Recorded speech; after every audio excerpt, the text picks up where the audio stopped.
Alright, assalamu alaikum everyone, and welcome back to Pepe video update today. And Pepe has some few things that I do see and I'm going to talk about. So I'm just going to remove some of the drawings there, this one, a lot of them have played out, so I'm just going to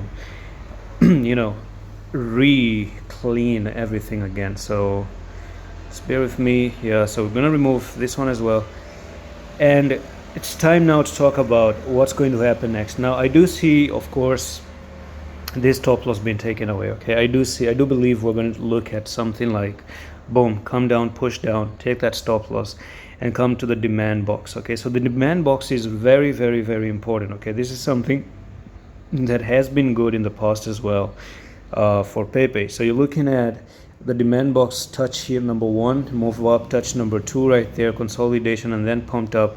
So the question again, are we coming down for a third touch and move sideways and potentially start to move up again?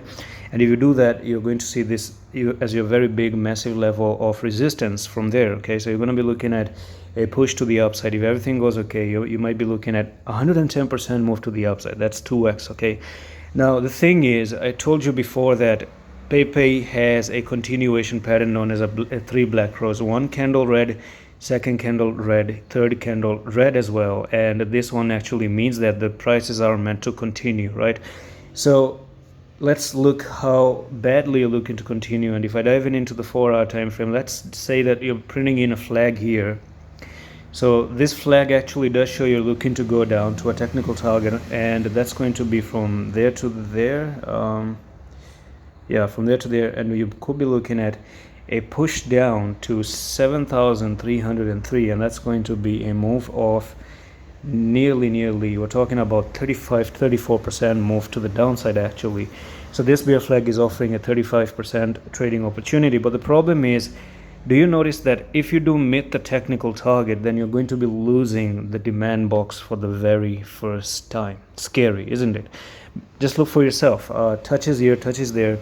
But if this technical target does get met, now it's a different scenario if you do come down, and when you come down, you go down, and this one ends up being a wick, just a very quick touch here and then move back up.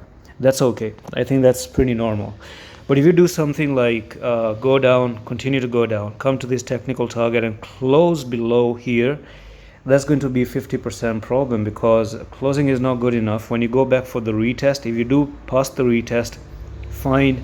But if you end up getting rejected at the demand box, which is now support, it's going to turn into resistance in the future. And when it turns into resistance in the future, you're looking for things to basically move to the downside. We haven't seen how the monthly time frame is, so you do have 10 more days, and in the next 10 days, let's see what happens.